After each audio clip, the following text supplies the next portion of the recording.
welcome back to the channel of nonsense. Apologies, I'm a bit bedraggled and a bit sweaty because I've been driving this Lotus Exige 390 Sport Final Edition around Lotus's test track here at their factory in Norfolk, which is in England, in the east bit, where it's very pretty and Martin Brundle lives. But anyway, enough about Norfolk. What you probably want to know is that Lotus, at the end of 2021, this year, will no longer sell the Elise, the Exige or the Evora, at least in their current forms. They are bringing out all new cars. We don't know what they are yet, and they've got code names and things like that.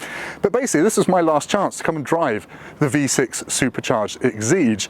So I took it with both hands. I'm going to give it a quick drive on the road and a drive, as I said, on the track, which I've already done, hence the water from my head. And yeah, it's going to be a quick video, but a bit of an homage to what I think has always been one of the most serious cars. And I want to answer the question, does the seriousness of the Exige mean it's boring? Hint, no.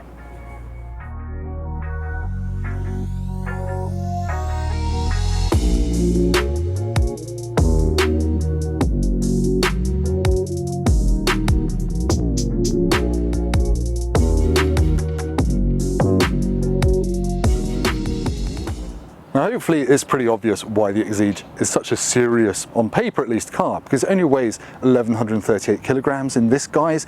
This is 397 horsepower, 420 newton meters of torque from a supercharged V6, which, oh my god, makes no noise at all until 4,500 RPM, when the world explodes behind you and it sounds like, well, probably I'll make some reference to elephants blowing trumpets in the driving bit, but it's incredibly noisy. It's a wonderful thing. And that lightweight, that whole ethos from Colin Chapman way back when, Lotus's history, means that it's direct and it's as close to, as you can get really on the road to driving a go-kart, just a very, very fast one. Yeah, let me show you around a few little bits and bobs before we go for a drive. Obviously, when the Exige came out, it had a 4-cylinder Toyota engine. It's now got a 3.5 litre V6. It has done for, well, quite some time now. I'm quite late to the party, to be honest.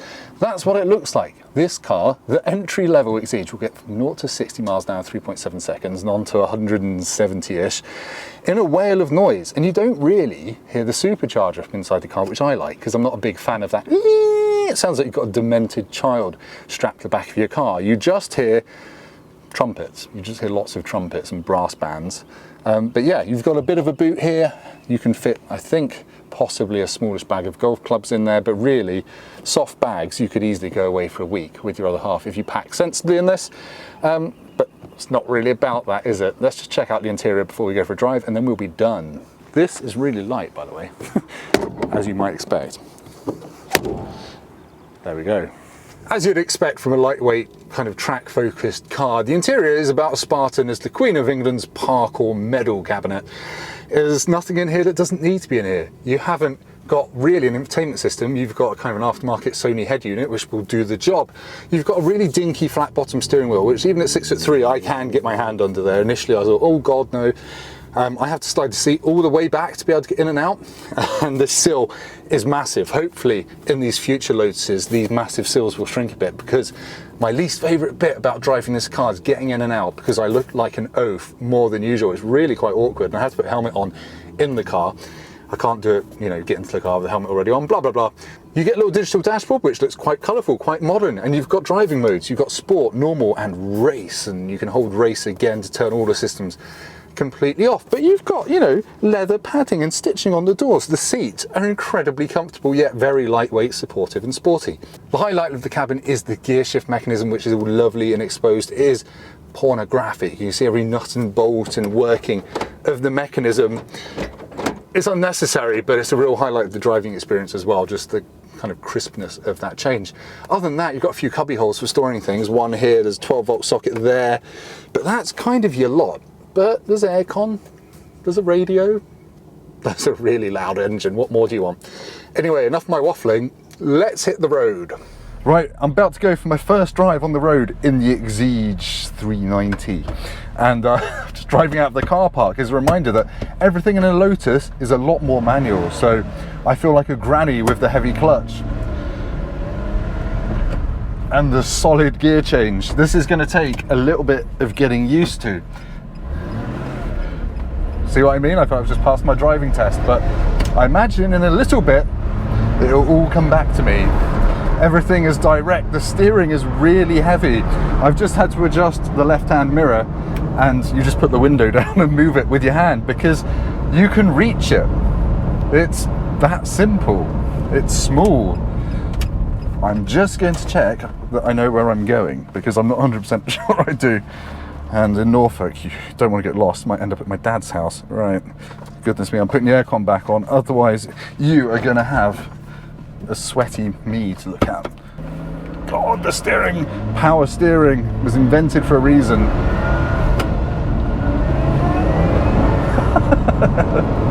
Glad I wore my racing slippers, aka a pair of Converse, rather than my chunky heavy boots, because I would not be able to drive this in chunky heavy boots. Throttle response is instantaneous.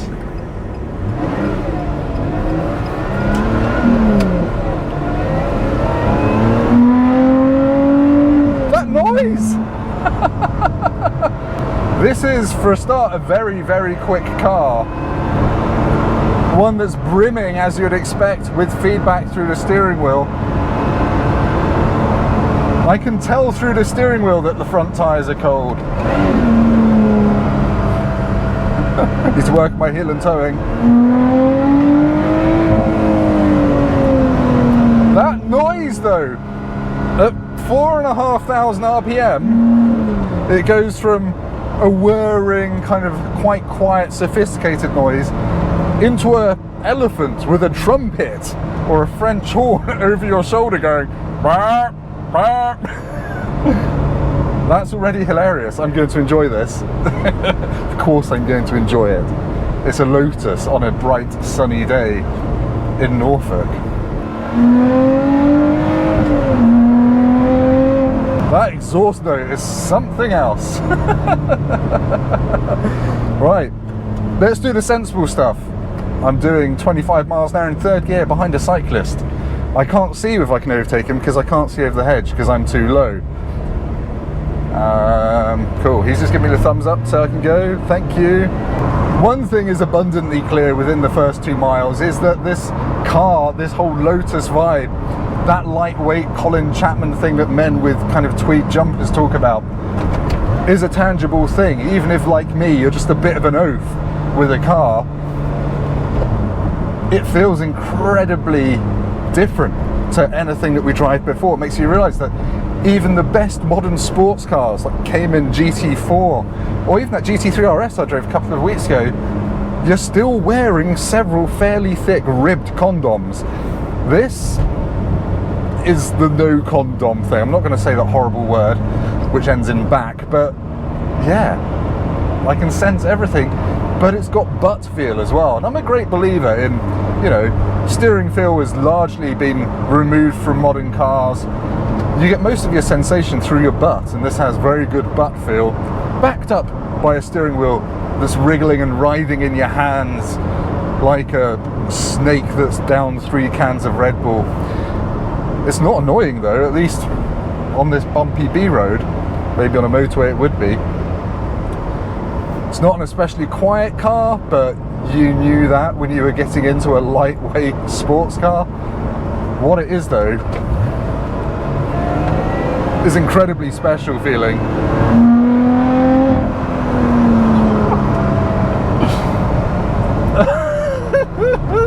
That noise. You do feel a little bit cautious in it just because you're so low. And you know, if I sit upright, I'm 6'3", I can't see out the windscreen. So if I'm slouching and looking even portlier than usual, that is why. Okay, I feel the tyres warming up a bit now. It's not spiky in terms of engine performance. You know what you're getting and how to meter it out. Jesus Christ.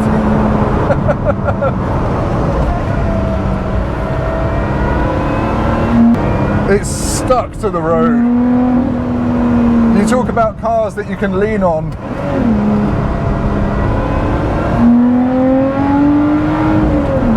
Concentrating phase.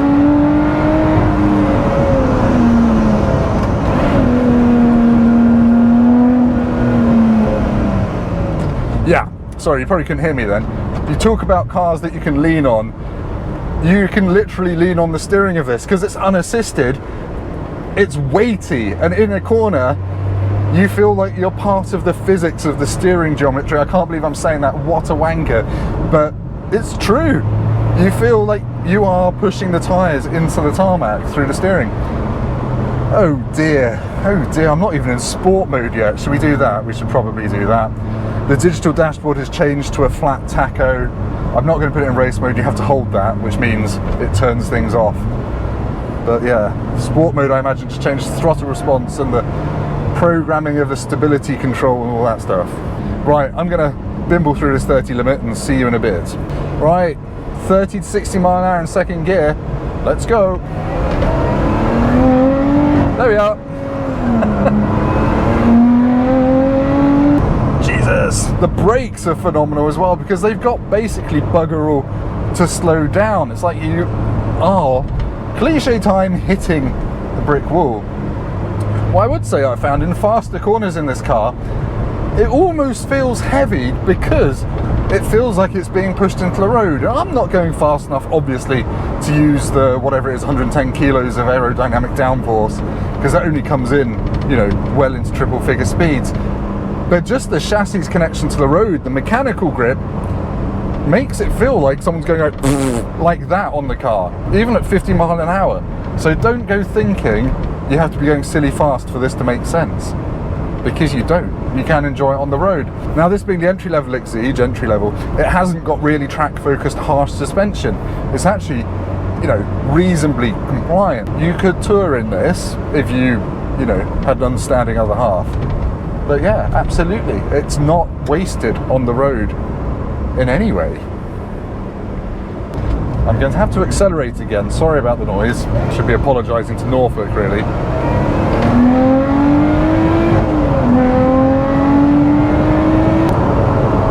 Doesn't rev as high as you think. Like, when that trumpet noise gets going, you've only got a few thousand revs to play with. I thought I was going to find the seating position annoying because I'm quite tall. The wheel is pretty much, I have just about got room for a hand underneath it. I'm definitely on the upper size of what is doable, but I'm 6'3" and I struggle with most small cars. I had a Mark III Toyota MR2 and I think this is actually a better fit for me. For me, Lotuses when I was growing up were always things to marvel. They were lightweight things which connect you to the road, which was great, but they never sounded particularly good. That's changed.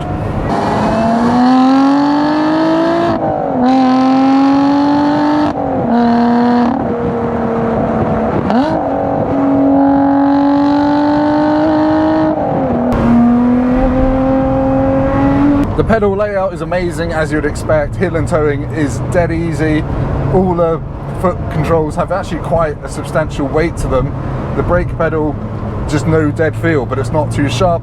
The accelerator, like that GT3 RS, initially feels really heavy, but you get used to that, and it's quite useful and sturdy and reassuring. And the clutch has lightened up a little bit, but you're still going to be good at changing gears because it doesn't mask any ineptitude.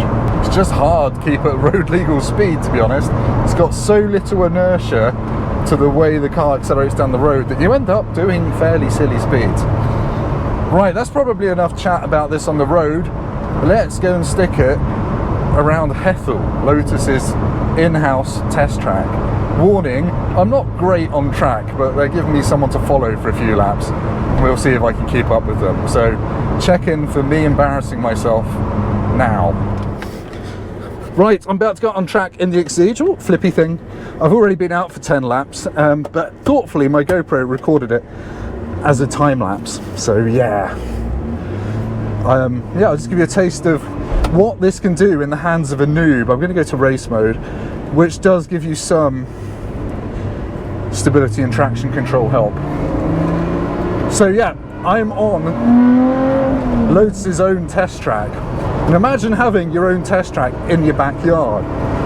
You could just test every single component change. It's really fantastic. Right, so what I've learned, and what I've already said to the camera, but I lost it in a time lapse, is just how adjustable this is. It's a mid-engine car, but everything is so direct, from the steering to the brake to the throttle. Minute changes to the accelerator and brake position change your angle completely on the track. And I'm not talking about big skids or anything like that. It's just really adjustable. I know I hate myself that I'm saying this, but if it's true of anything, it's true of a Lotus.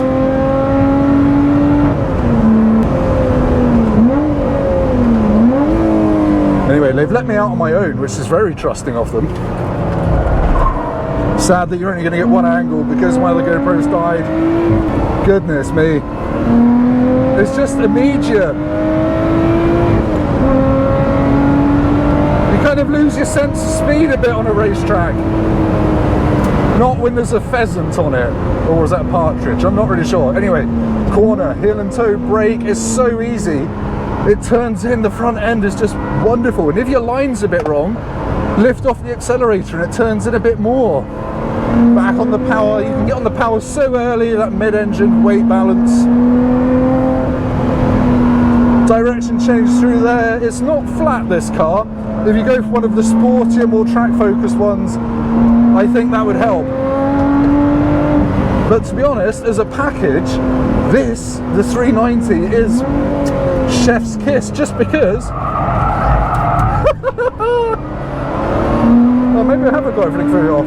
Maybe I have. I think I have got everything fully off. Whoops. Yeah, sorry, what was I saying? On the road, this works surprisingly well.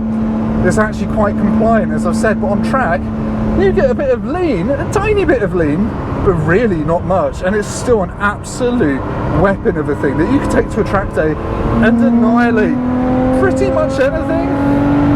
But it's fun, that's the main thing. I think of the Exige as a serious car for serious people with serious interests in, I don't know, track day premier ins and things like that. But if you're an idiot like me, you can enjoy it as well. If you've got a walkie-talkie rattling around, whoops. So yeah, really impressive car, on road, on track. It's just, you can feel it, moving. You can feel it doing things that happen in other cars, but they've been masked by layers of interference and weight and everything else. So anyway, that's probably enough of me sweating into a helmet. One thing I should point out is I'm 6'3" and I have to put the helmet on inside the car and then slouch a bit because, well, the car's too small for me, frankly. But hey, I do fit, and I could do a track day and not put my back out, so there we go. Anyway, enough waffling and sweating. Back to you, Tim, for an outro. There's another, I think it's a partridge. I think it's a partridge. They're quite big in Norfolk, I hear. So, in conclusion then, is the Lotus Exige too serious? Is it the preserve of track day nerds and really boring people on internet forums? No, it's far too good for people like that, to be honest. It is a massively fun car, whether you're on the road or you're on track. Even this soft entry-level one is more than fast enough. It's outrageous. The sense of speed from being so close to the floor and so connected to the car on the road is huge. The way you can adjust the car on the throttle and the brake, it's like no other car you can really buy. Lotus are masters of this, and they've set themselves a massive challenge when they bring out whatever's coming next. So yeah, it's a really good fun car, and don't let the internet scare you when we talk about throttle adjustability or adjusting it on the brake and changing a line. It all sounds massively nerdy, but anyone can do it in one of these. It's a car for anyone that just wants to feel the most a car can be like, if that makes sense. It's just plumbed right into your legs and arms. That was terrible. I'm sweating. Sorry it's been a bit quick. I've been a bit rushed. And like, comment, subscribe, hit my bell, and I'll see you next time. But in the meantime, go and buy one of these before they sell out.